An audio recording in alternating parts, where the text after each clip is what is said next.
দিলেন যে তিনি একটি সার্কেলে সবাই দুর্নীতিগ্রস্ত, একজন শুধু বাদ থাকলে কি হবে, একটি নতুন দল, তিনি স্পষ্টত দুর্নীতির কিছু কথা বললেন, পরে আবার এটি চেঞ্জ করলেন। এই ঘটনাটা হয়েছে আবার আরেকজন উপদেষ্টার সহযোগী বা সাবেক উপদেষ্টার সহযোগী, অর্থাৎ নাহিদ ইসলামের সহযোগী কিনা রিয়াদ, যিনি ধরা পড়েছেন, তার হয়ে টাকা তোলেন কিনা সেটার জন্য। আজকে আবার নাহিদ ইসলাম একটি পোস্ট দিলেন যেখানে তিনি সাদিক কায়েম অর্থাৎ শিবিরের যিনি সভাপতি ছিলেন তাকে ঘিরে জুলকারনায়ন সাহেব ষড়যন্ত্র করছেন, এই করছেন। জুলকারনায়ন সাহেব আবার বললেন যে এইটার জন্য এটা। আমরা আসলে মানে আমি আমি আমি আমি সোশ্যাল মিডিয়ার এই কথাগুলি থেকে মানে একটাকেও আমি সত্যি ভাবতে চাই না, কিন্তু আমার বন্ধুরা বলতেছে যে সবগুলি সত্যি। মানে নাহিদের অভিযোগ সত্যি, জুলকারনায়ন সাহেবের বিরুদ্ধে অভিযোগ সত্যি, জুলকারনায়ন সাহেব যেটা নাহিদের বিরুদ্ধে বলতেছেন সেটা সত্যি, মাহফুজ আলম যেটা বলতে চেয়েছেন সেটাও সত্যি। আপনি কি মনে করছেন মাসকাত ভাই? আপনি যদি আমাদের একটু বলেন। আমি কিন্তু আপনাকে দেখতে পাই আপনি সীমান্তের শেষ ফাঁড়ির মতো আপনি তাদেরকে একেবারে নিরঙ্কুশ এবং কোন রকম ইয়ে ছাড়া সমর্থন দিয়েই যাচ্ছেন, বলেই যাচ্ছেন, এবং অন্যদেরকে আপনার তীক্ষ্ণ লেখনী দিয়ে সমালোচনা করেই যাচ্ছেন। মানে আপনার চোখে যে তারা এখনো অনেক একই রকম আছে, ভালো আছে বা সে থাকতে পারলো, আপনি আমাকেও একটু শিখিয়ে দেন, কারণ আমিও ওদেরকে ভালোই দেখতে চাই। মানে এটা আপনি একটু আমাকে একটু যদি শেখান। আমি একই প্রশ্ন নিয়ে ডক্টর জাহেদকেও বলতে চাই। ডক্টর জাহেদের সঙ্গে আমার আসলে অনেক আলাপ হয়েছে, আমি একটু লম্বা ভূমিকা দিচ্ছি কারণ আমার কাছে এই মুহূর্তে এই মানে এই রিসার্চ টিম যে প্রশ্ন তৈরি করে দিয়েছে আমাকে, এই প্রশ্নগুলি আমার আর করতে ইচ্ছা হচ্ছে না, এটা হয় না। আপনারা যদি একটু বলেন, কারণ ডক্টর জাহেদের সঙ্গে আমার আলাপ হয়েছে, আমি দেখেছি যে ডক্টর জাহেদ এই যে শেখ হাসিনাকে যেতেই হবে, শেখ হাসিনাকে যে একদিনও রাখা যাবে না, আমি বরং প্রস্তাব করেছিলাম শেখ হাসিনা ছুটিতে চলে যাক, যেহেতু যাইতে চাইতেছে না। এইটা নিয়েও ডক্টর জাহেদ আলাদা অনুষ্ঠান বানাইছেন যে খালেদ মহিউদ্দিনের এই কথা বলার এখতিয়ারই কোত্থেকে আসলো, মানে হি ওয়াজ সো এবং আমি কার টাকা খাচ্ছি, হাসিনাকে রক্ষা করতে চাচ্ছি কিনা, এরকম ইঙ্গিত তিনি দিয়েছেন। হি ওয়াজ দ্যাট সিরিয়াস।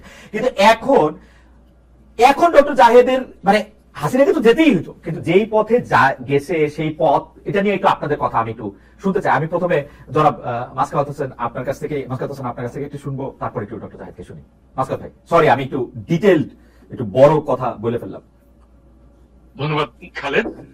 আমার জন্য আজকে এই অনুষ্ঠানটা খুব একটু উপভোগ্য, কেননা আমি সেই শেখ হাসিনার সময়ের যে আশাভঙ্গের দিনগুলো, যে বিষাদের সময়গুলো, যখন কোথাও আলো খুঁজে পেতাম না, তখন অন্তত ওই ডয়েচে ওয়েলেতে খালেদের অনুষ্ঠানে ফ্যাসিজমের বিরুদ্ধে কিছু প্রশ্ন তোলার উদ্যোগ দেখতাম, এবং জাহেদের যে ইউটিউবে আলোচনা, সেখানে এমনকি উনি যে টকশোগুলোতে যেতেন সেখানেও এই ফ্যাসিজমকে চ্যালেঞ্জ করার উদ্যোগগুলো ছিল, যে কারণে আমার সামনে এই দুজন মানুষ একটু আশার আলো জ্বালতেন খুব অন্ধকারের মধ্যে, সে কারণে খুব ভালো লাগছে।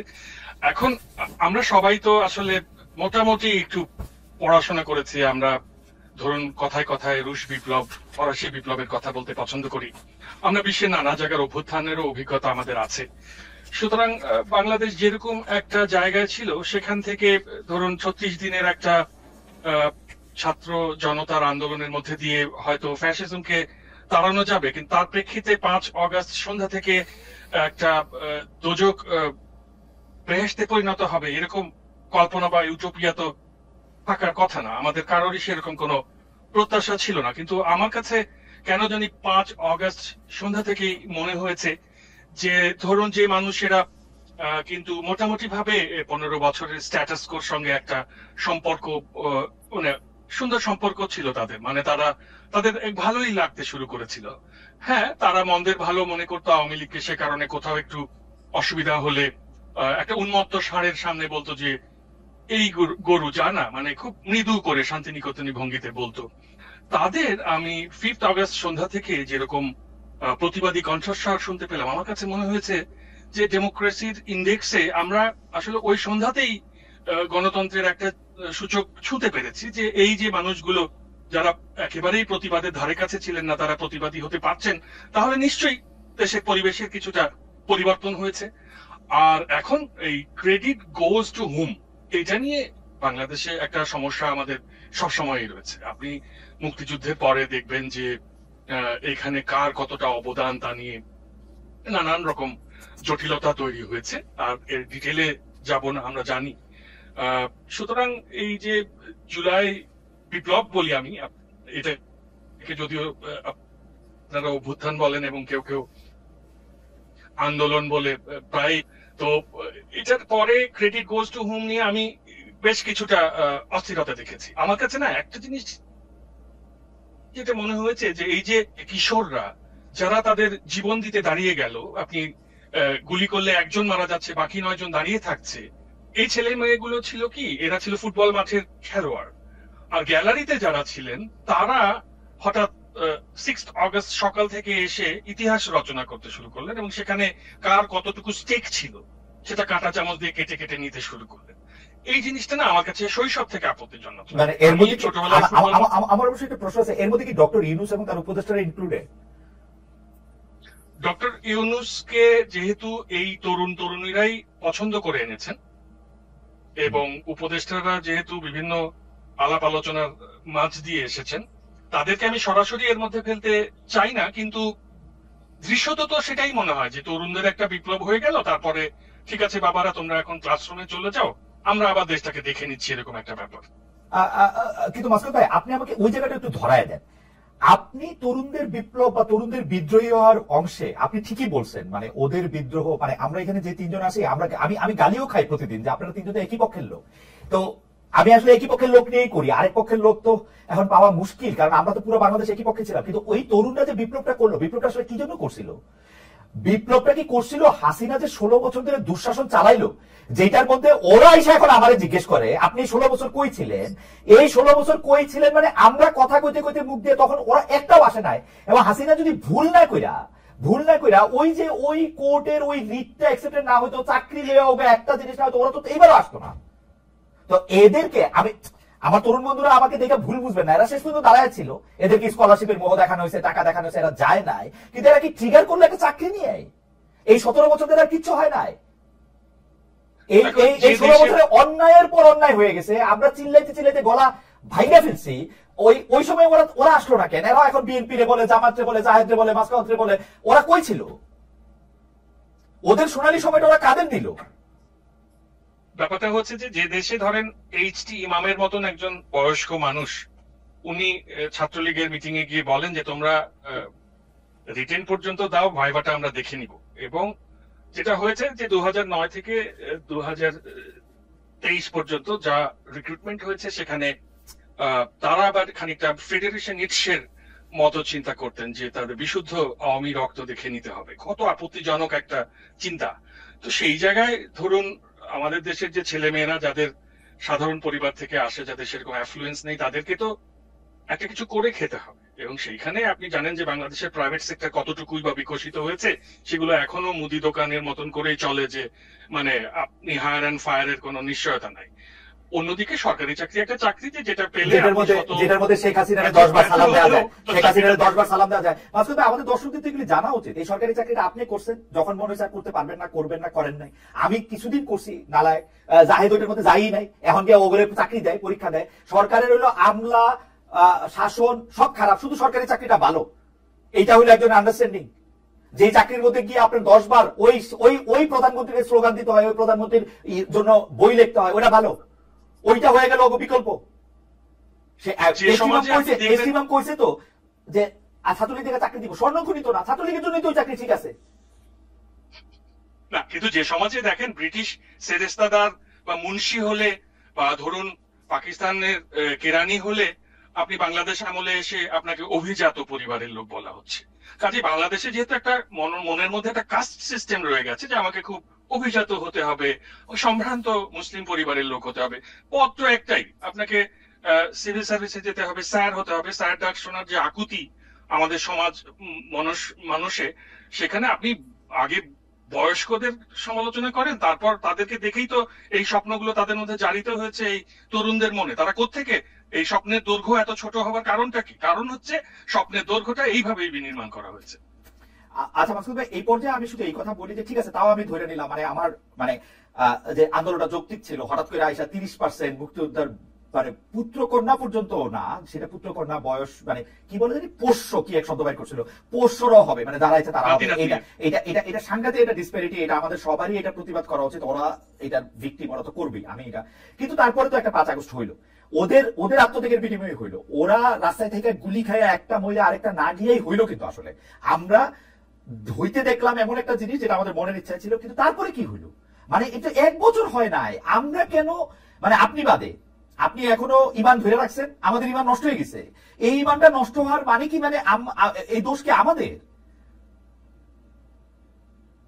মাসুদ ভাই যদি একটু বলেন যে মানে এই গত 1 বছরে আপনার যদি একটা রিপোর্ট কার্ড দিতে হয়, মানে কি হচ্ছে আপনি আমার বলেন, মানে যেগুলো আমরা মুখ দিয়েও বাইর করতে চাই না, কিছু এটা দেখান।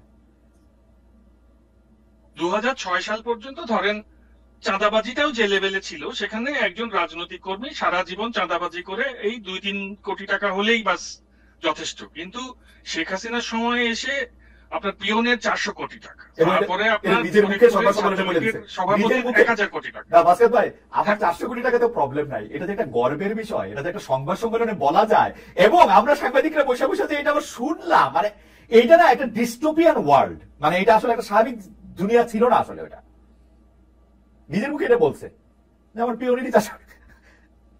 তা আপনি বুঝতে পারছেন যে 2009 সালে যার কাঁচা বাড়ি, তার 2015 সালে প্রাসাদ, যে ঘড়ি ছিল না হাতে, তার হাতে রোলেক্স ঘড়ি, চুলে জেল দিয়ে সুইমিং পুলে সাঁতার কাটছে। তো আপনি এই যে জীবন, সেটা তো তরুণদের, আমি বললাম না স্বপ্ন, ওই একটা হচ্ছে বিসিএস এর স্বপ্ন, আরটা হচ্ছে চাঁদাবাজি করে কমিশন খেয়ে আপনার এরকম হেলিকপ্টারে চড়ার স্বপ্ন। এইটা তো সমাজের মধ্যে আসলে সমাজটা এমন ভাবে নষ্ট হয়ে গেছে, এটাকে আপনার তো রিপেয়ার করতে হবে। সব দোষ আপনি যদি তরুণদের উপরে দিয়ে দেন তাহলে কিন্তু আমি আপনার কাছে আসবো, আমি শুধু প্রশ্নটা করে রাখি, হ্যাঁ সমাজ নষ্ট হয়ে গেছে, নষ্টটা রিপেয়ার করতে হবে, তো রিপেয়ার করার জন্য আমরা নষ্টদের কাছেই দিব? আপনি এখনই তাকে নষ্ট বলে একদম আমি 1 বছরের মধ্যে লেখা দিব যে এটা নষ্ট, এর চেয়ে বেশি প্রমাণ দরকার। আমি তো বললাম আপনার ইমান অনেক শক্ত, এত শক্ত ইমান কোথায় পাইলেন আপনি? আপনি আমার এটা দেখেন, আমার ইমান ভাই, আপনি খালি উপদেষ্টাগুলির নাম বলেন, ওই যে কবিরা বলেন না, থোকা থোকা নাম, একটা একটা করে আপনি নাম বলেন, একটা একটা করে আপনি কীর্তি বিবেচনা করেন, এবং এবং এবং আপনি ইউনূস সাহেবকে ইনক্লুড করে আপনি কীর্তি বিবেচনা করেন, কিন্তু একটা একটা করে আপনি বলেন। বইলা আপনি আপনার খাতায় যদি পাস করে, সত্যি সত্যি আমি ধরে নিলাম যে আমিও এটারে পাস করাই দিব, আপনার খাতা আপনি পাস করাই দেন। মাসকাত ভাই, আমরা একটু ডক্টর জাহিদকে শুনে আসছি। আচ্ছা আমরা একটু ডক্টর জাহিদকে শুনি। ডক্টর জাহিদ, আমি একই প্রশ্ন, একই আলোচনার জায়গায় যাইতে চাই। আমি এরপরেও যে শুধু লিখিত প্রশ্নগুলি করব, এই আলোচনাগুলি এখন আপনি করেন জাহিদ ভাই। ধন্যবাদ। আমি মাসকাত ভাই কয়েকটা ইস্যু নিয়ে কথা বলেছেন, আপনি জিজ্ঞেস করেছেন, সেটা আমার কয়েকটা অপিনিয়ন একটু ছোট ছোট করে একটু আগে দিয়ে নেই। ডক্টর ইউনূস যে ক্রেডিট দেওয়ার প্রশ্নে অন্য যারা করছে, কিন্তু আমাদের সবচেয়ে বড় অভিভাবক হিসেবে আমরা যাকে এনেছিলাম, ক্রেডিটের ব্যাপারে কিন্তু তিনি একটা খুব গুরুত্বপূর্ণ কাজ করেছেন, এবং ইটস আ ব্লান্ডার। আমাদের এসে মনে আছে প্রথম ছাত্ররা নিয়োগকর্তা বলেছেন দ্যাটস ফাইন, ছাত্ররা তাকে ডেকেছেন, কিন্তু উনি ইউএনজিএ তে গিয়ে যেন মাহফুজ আলমকে, আমরা মাস্টারমাইন্ড শব্দটা কমনলি বলি, কিন্তু তিনি ব্যবহার করেছিলেন the brain behind the movement. তার মানে উনি দুটো কাজ করলেন, একটা মুভমেন্টের পেছনে যদি ব্রেইন থাকে একজন, তার মানে ইট ওয়াজ আ প্ল্যান মুভমেন্ট। এই প্ল্যান মুভমেন্ট, এটাও একটা খুবই ভয়ঙ্কর ইন্টারপ্রিটেশন। আমাদের এই দেশ সম্পর্কে ডক্টর ইউনূসের আসলে খুব ধারণা নেই, I am sorry F I বলার জন্য। শেষ মুহূর্তে ওনাকে যদি শেখ হাসিনা খুবই হয়রানি না করতেন, উনি গ্লোবাল পার্সোনালিটি, উনি সারা দেশ বিদেশ ঘুরে বেরিয়েছেন, বিভিন্ন গুরুত্বপূর্ণ জায়গায় গেছেন, কিন্তু ওনার উচিত ছিল এই খবরগুলো নেওয়া। ওনাকে কেউ ফিট করেছে, ফর গড সেক, এবং কে ফিট করেছে সেটাও বলতে পারি, it's a public document. Press secretary উনি 8 অগস্ট মাহফুজ আলমের সাথে একটা ছবি দিয়ে clearly brain behind the movement কথাটা লিখেছেন, এবং কিভাবে মাহফুজ আলম একা এই জিনিসটা অর্গানাইজ করেছে, ওই স্ট্যাটাসটা এখনো আসছে, আশা করি যে কেউ দেখতে পারেন।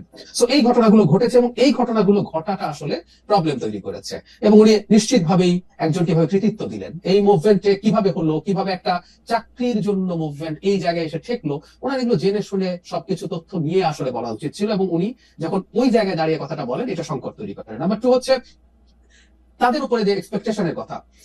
খালেদ ভাই প্রশ্ন করেছিলেন ওদের সোনালী সময়টা কাকে দিল। আচ্ছা, আমি ওই বিসিএস পরীক্ষা প্রসঙ্গে বলি, এটা নিয়েও প্রচুর শোরগোল হচ্ছে, আমি কেন ওখানে গেছি ইত্যাদি ইত্যাদি। যাই হোক, আমার এক্সপিরিয়েন্সের কথা যদি বলি, এটা যে কেউ জানেন, আমি এই এক্সপিরিয়েন্সের কথা বলার সূত্রে ওই তথ্যটা দিয়েছিলাম। সবার চয়েস একদম ইনভেরিয়েবলি, 1 হচ্ছে প্রশাসন, 2 হচ্ছে পুলিশ, 5% হবে না, 1-2% হবে ফরেন ক্যাডার ফার্স্ট। আচ্ছা, আমরা খেয়াল করি, আমি এই দুটো ক্যাডারকে আবার বিসিএস এর সব চাকরি থেকে আলাদা করতে চাই, কারণ এই দুটো ক্যাডারই শেখ হাসিনাকে অবৈধভাবে ক্ষমতায় রেখেছিল।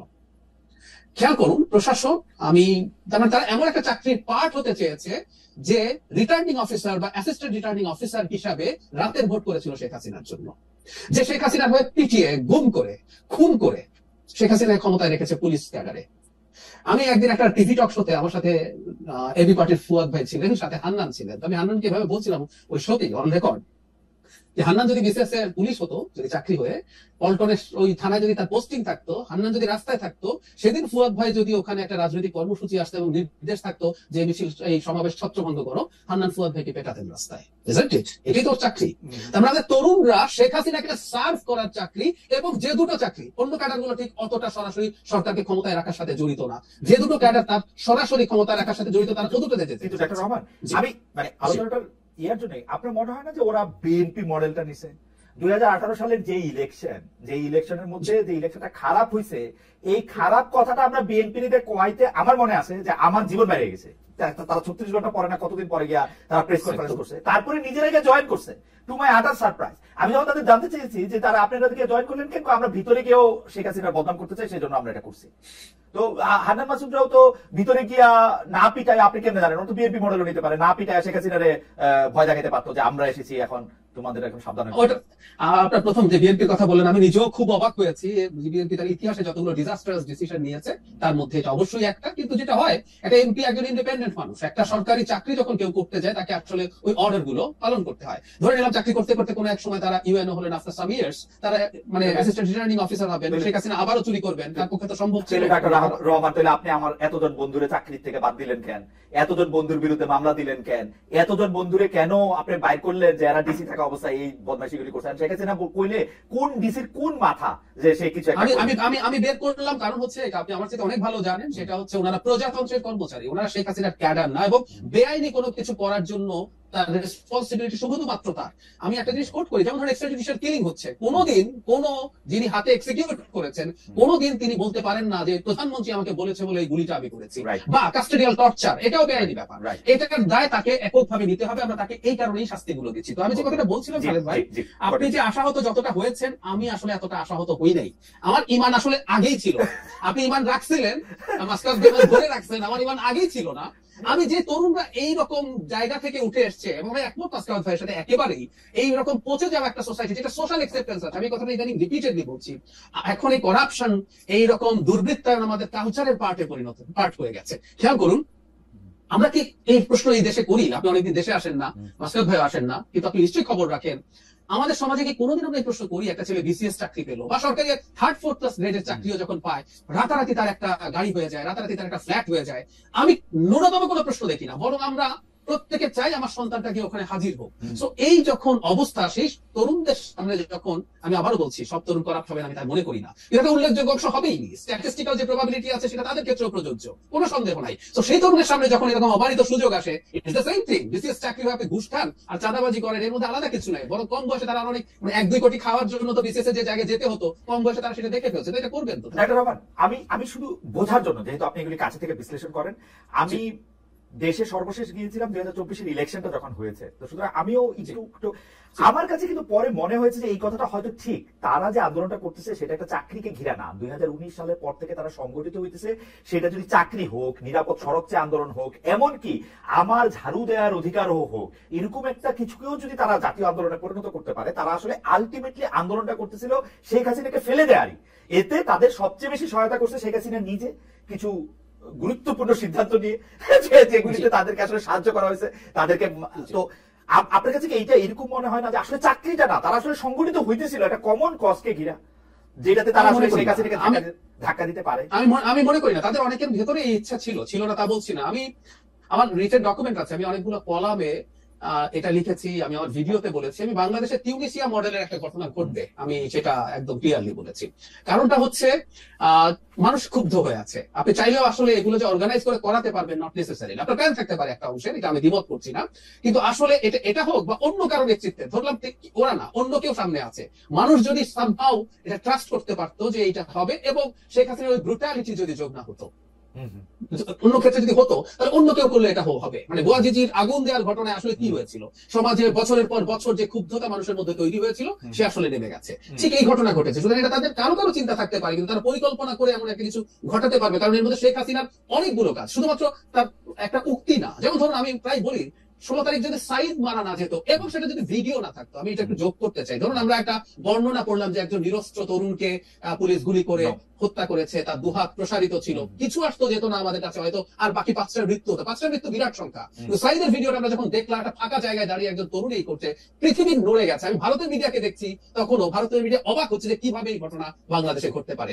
সো এই ঘটনাগুলো সব যুক্ত হয়েছে, সেজন্য কোনো পরিকল্পনা করে আসলে এটা হওয়া সম্ভব ছিল না, কারো কারো চিন্তা হয়তো ছিল। কিন্তু ওই যে বললাম যে আমাদের মধ্যে বছরের পর বছর যেহেতু ক্ষুব্ধতা তৈরি হচ্ছিল, বারুদ তৈরি হচ্ছিল, একটা ট্রিগারিং কোনো না কোনো পয়েন্ট। আপনি কিছুদিন আগে আমাকে একটা শোতে ভয়েস অফ আমেরিকাতে আমার একটা ইন্টারভিউ 1 জানুয়ারি কোট করেছিলেন যে 1 বছরের বেশি টিকবে না, এরকম একটা মন্তব্য।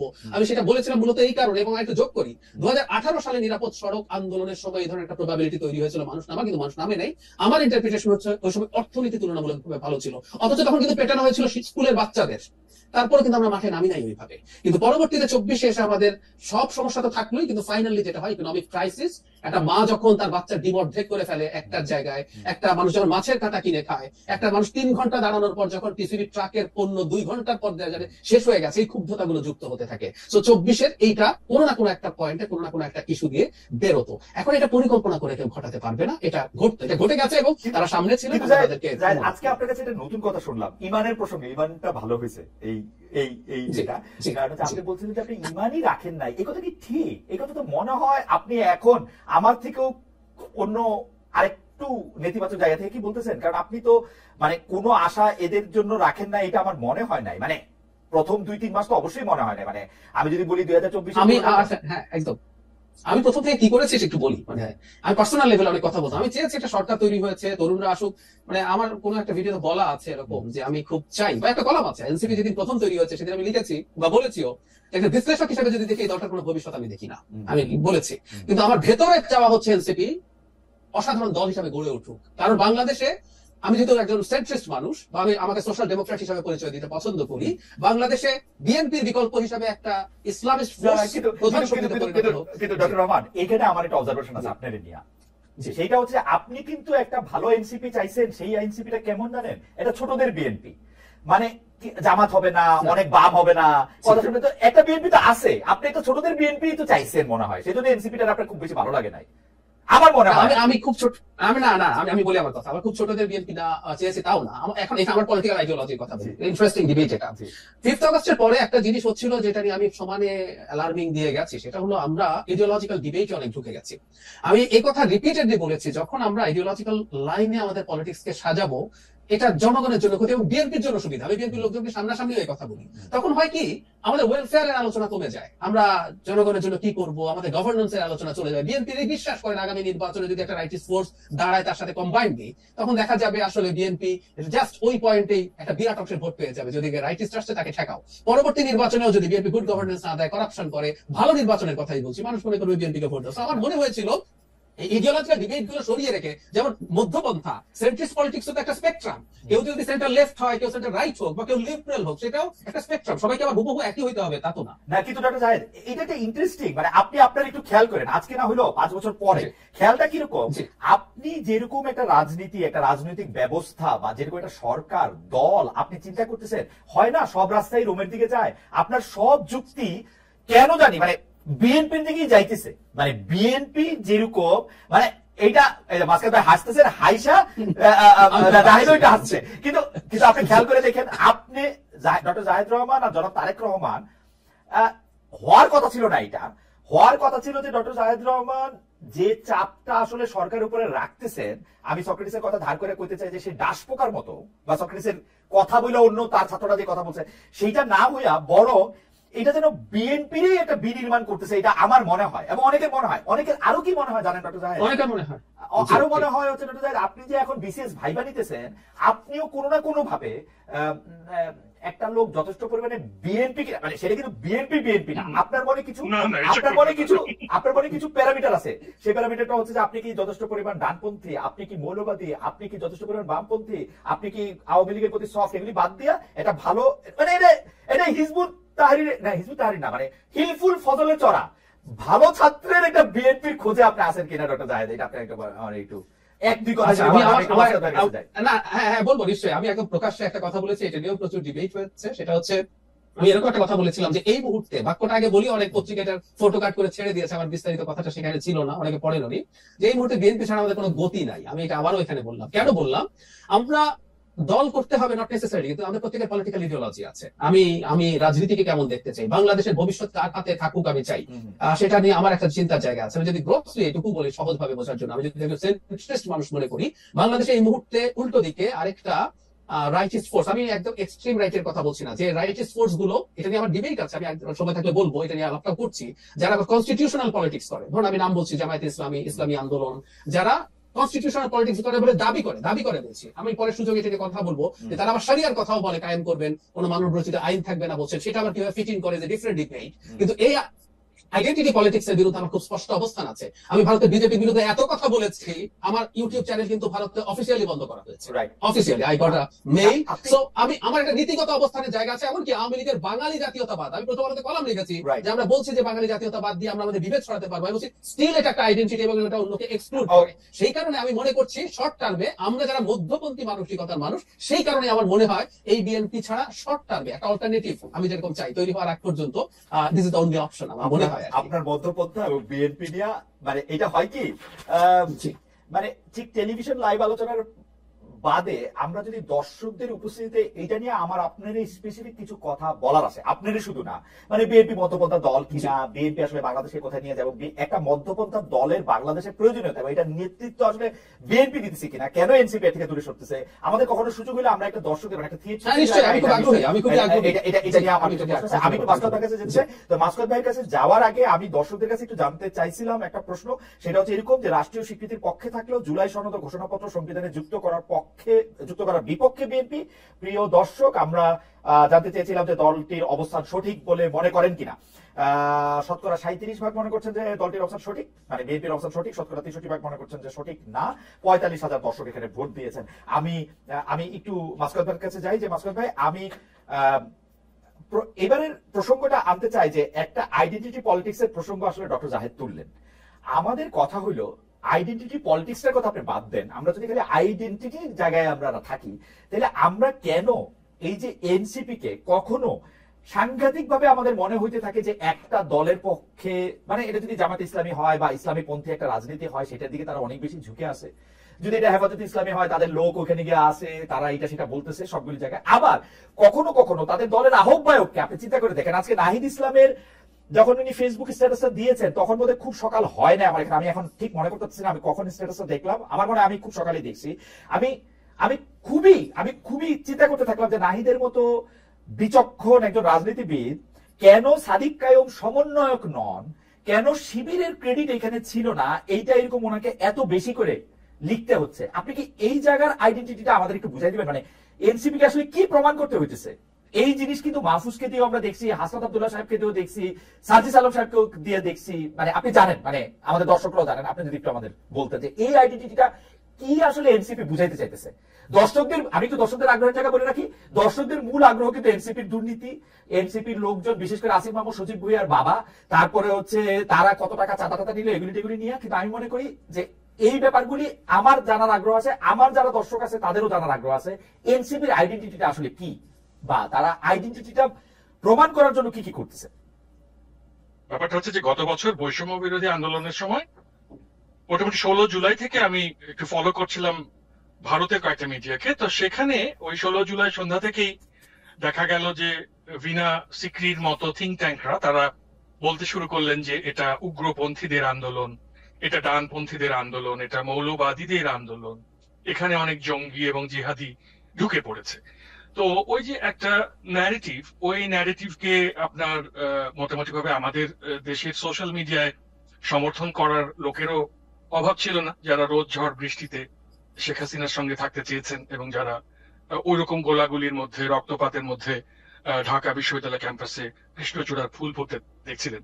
তো এখন যেটা হয়েছে যে প্রথম আপনি খেয়াল করেছেন যে বিএনপিতে খুবই আধুনিক লোকজন, হ্যাঁ, আমরা ছোটবেলা থেকে দেখছি খুব ক্লিন শেভড স্মার্ট লোকজন, স্মার্ট অ্যাটায়ারের লোকজন, তারা বিএনপি করেন। কিন্তু আপনার আওয়ামী লীগের যে কালচারাল উইংটি রয়েছে, তারা বিএনপিকে প্রথম থেকে, আমার তো 90-এর গণঅভ্যুত্থানের পরে যারা ক্ষমতায় এলো, আপনি দেখবেন যে খুব দ্রুততার সঙ্গে তাদেরকে একটি ডানপন্থী দল, একটি ইসলামপন্থী দল, একটি পাকিস্তানপন্থী দল এই গান শুরু করে দিল। এবং এই চোটপাটটা বিএনপির সঙ্গে তাদের চলেছে মোটামুটি ভাবে আপনার কিন্তু এই গত বছর জুলাইয়ের আন্দোলনটা শুরু হবার পর। কিন্তু যেহেতু এই ছেলে মেয়েরা তার পতন ঘটিয়েছে আওয়ামী লীগের, ফাইনালি এসে তাহলে সে তখন বিএনপি থেকে শিফট করে তার ওই ডিফেমেশনটা চলে গেছে তখন এই ছেলে মেয়েদের উপর। তারা যখন এনসিপি করেছে তখন এই এনসিপি কে আগে যেরকম বিএনপি কে তারা বলে দিত ডানপন্থী, ইসলামপন্থী, এই সেই, একে ওইভাবে রাঙিয়ে দিতে চেষ্টা করছে। এটা আসলে জাস্ট রং করে দেয়, বার্নিশ করে দেয়।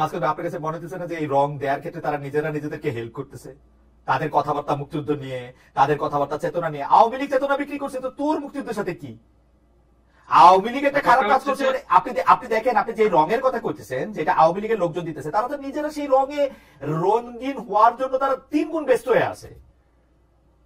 মানে আপনি খালি তাদের বয়ানগুলি দেখেন, মানে আওয়ামী লীগ লাগে না তো, তারা নিজেরা নিজেদেরকে যে রং দিচ্ছে সেটাই আপনি খালি দেখেন। আপনি খেয়াল করে দেখেন যে বাংলাদেশে মুক্তিযুদ্ধে 30 লাখ মানুষ মারা গেছেন, 2 থেকে 4 লাখ নারী নির্যাতিত হয়েছেন, 1 লাখ মানুষ শরণার্থী হয়েছে, যাদের মিলিটারি পৌঁছাতে পারে এরকম এলাকা থেকে আরো ভিতরে গ্রামের মধ্যে চলে গেছে মানুষ। সেইভাবে আপনি যদি দেখেন, আপনি দেখবেন যে বাংলাদেশের প্রতিটি পরিবারেই মুক্তিযুদ্ধের স্মৃতি রয়েছে। কিন্তু সেইখানে দেখা গেল যে আওয়ামী লীগ মুক্তিযুদ্ধের যারা সম্মুখ সমরে ছিল সেরকম নেতারা আপনি দেখবেন পরবর্তীতে বিএনপিতে বেশি পাবে না। একটুখানি বিশ্রামে বিধ্বস্ত লোকজন, লোকেরা দেখবেন যে আওয়ামী লীগে আছে। কিন্তু কি মুক্তিযুদ্ধের চেতনাটাকে তারা খুব আপন এবং গভীর করে নিল এবং এটার একটা মালিকানা তারা নিয়ে নিল। কারণ হচ্ছে এটা মালিকানা আর কেউ নিল না। যে মালিকানা কে দেয়নি? আপনি বলেন তো, শৈশব থেকে কবে আপনার স্কুলে 26শে মার্চ পালিত হয়নি? আপনি বলেন তো 21শে ফেব্রুয়ারি পালিত হয়নি? এটা নিয়ে আমরা লম্বা তর্ক করতে পারি, কিন্তু এটা মালিকানা নিয়ে তো বিএনপির পক্ষে অনেক কিছু করা সম্ভব, কিন্তু জামায়াতে ইসলামের শীর্ষ 2 জনকে জাতীয় পতাকা দিয়ে রাস্তায় নামায় দেওয়া সম্ভব না। জামাতে ইসলামী হচ্ছে ম্যাঙ্গানিজ ডাইঅক্সাইড। তাকে 1986 নির্বাচনে দেখবেন যে আওয়ামী লীগের সঙ্গে একটা বন্ধুত্ব ছিল এরশাদের কাছে সারেন্ডার করার সময়। 90-এর গণঅভ্যুত্থানে দেখবেন আপনি ডান থেকে শুরু করে বিএনপি, আওয়ামী লীগ সবার সঙ্গে ছিল। খালেদা জিয়ার বিরুদ্ধে কেয়ারটেকার ইলেকশন গভর্নমেন্টের দাবিতে তখন বিএনপি আবার কি বলে জামাত স্ট্র্যাটেজিক পার্টনার। আমার মনে হয় আমি আপনাদের আসলে একটু ডিস্টার্বই করলাম। আমি ওই জায়গাটা একটু শেষ না করলে হয় না। আপনি শেষ করেন, হ্যাঁ শেষটা করেন। আমি একটু আপনাকে বলে রাখি, আমার প্রশ্নটা হচ্ছে যে এনসিপি কে বারবার যে নিজেদের আইডেন্টিটি পরিষ্কার করতে হচ্ছে, এবং আমি ডক্টর জাহিদকে বললাম বটে, এনসিপিও কিন্তু মনে মনে একটা বিএনপি হইতে চায়, এবং এনসিপি নিজে কি চায় এটা একদমই পরিষ্কার করে নাই। যখন যেটা জনপ্রিয় সেটারই সামনে রাখতে চায়। এই ক্ষেত্রে বিএনপিটাই তাদের জন্য ভালো একটা সামনের জায়গা বলে আমার কাছে মনে হয়েছে, মধ্যপন্থী। এটা আপনি এখন যদি একটু বলেন, এনসিপি আসলে কি চায়, এনসিপির পরিচয়টা আমরা এখন কি বুঝতে পারছি? আপনি যে ডিফেম করছেন, মানে ডিফেম আপনি করছেন না, মানে অন্যরা যে করছে এনসিপি কে, যে তারা মুক্তিযুদ্ধের বিপক্ষে, তারা মোটেই মুক্তিযুদ্ধের চেতনার বিপক্ষে না। যে মুক্তিযুদ্ধের চেতনা তাদের জীবনে একটা অত্যাচারের, নির্যাতনের, নিগ্রহের টুল হিসেবে এসেছে, তাদের জীবনে যে বাস্তবতাটা আপনার আমার জীবনের বাস্তবতাটা কিন্তু সেটা এক না। ওকে আপনি চিন্তা করেন রাজাকারের নাতিপুতি বলে দিচ্ছে, এটা তো প্রধানমন্ত্রী বলেছেন। এই কথা তাদেরকে 15 বছর ধরেই শুনতে হয়েছে, শৈশব থেকেই শুনছে যে আপনি আওয়ামী লীগের সঙ্গে কোনো ব্যাপারে সহমত পোষণ না করলেই আপনি রাজাকার। তো এই তিক্ততা থেকে তারা ওই মুক্তিযুদ্ধের চেতনাকে আমরা যেভাবে ফিল করি ওভাবে করতে পারবে না, কারণ মুক্তিযুদ্ধের চেতনাকে সে দেখেছে নিগ্রহের টুল হিসেবে ব্যবহৃত হতে। কাজেই ওইভাবে তাদেরকে জাজ করে ফেলা, এটা আমার মনে হয় যে আমাদের সময় দিতে হবে। আমি এটা ছোট করে জিজ্ঞেস করি, মুক্তিযুদ্ধের সর্বাধিনায়কের যিনি সহযোগী ছিলেন, মানে এয়ার কমোডোর, আমার বয়স হয়েছে যে উনাকেও তো একে খন্দকার, এয়ার কমোডোর একে খন্দকারকেও তো আওয়ামী লীগ বাতিল করে দিয়েছিল যে একটা লাইন লেখার জন্য, একটা বই লেখার জন্য। কিন্তু তাই বলে তো খন্দকার সাহেব মুক্তিযুদ্ধের গালি দেয় নাই, মুক্তিযুদ্ধের ডিজন করে নাই। ওদেরকে মুক্তিযুদ্ধ নিয়ে রাজাকার গালি দিলে আমি কি মুক্তিযুদ্ধের বিপক্ষে যাব? আপনি আমার 100 বার রাজাকার গালি দেন, তা এর জন্য কি আমি মুক্তিযুদ্ধের বিপক্ষে যাবো? যে আমার গালি দিছে তার বিপক্ষে যেতে পারি, আমি কি মুক্তিযুদ্ধের বিপক্ষে যাব? সেটা পরিণত মানুষের চিন্তা, এবং যাকে গণরুমে নির্যাতিত হতে হয়নি, যার আবরারের মতো হত্যাকাণ্ড যার বন্ধুর জীবনে ঘটেনি, তারা এটা বলতে পারবে। আপনি কিন্তু ওইটা বলতে পারছি, কারণ আমাদেরকে এই তিক্ততার মধ্যে দিয়ে যেতে হয়নি, ওরা যে তিক্ততার মধ্যে দিয়ে গেছে। আমি এটা মানলাম। কিন্তু আপনি যদি পরিচয়, মানে রাজনৈতিক আদর্শের জায়গা থেকে আপনি বলেন, আপনার কাছে কি এটা মনে হয় এনসিপি একটি বিএনপি হয়ে উঠতে চাচ্ছে, একটি মডার্ন বিএনপি? আপনাকে একটা কথা বলি, আপনি দুজনই তো জার্মানিতে ছিলাম। জি। জার্মানির সমাজে আপনি কালচারাল ওয়ার দেখেছেন, এই যে বাংলাদেশে যেরকম সারা দিন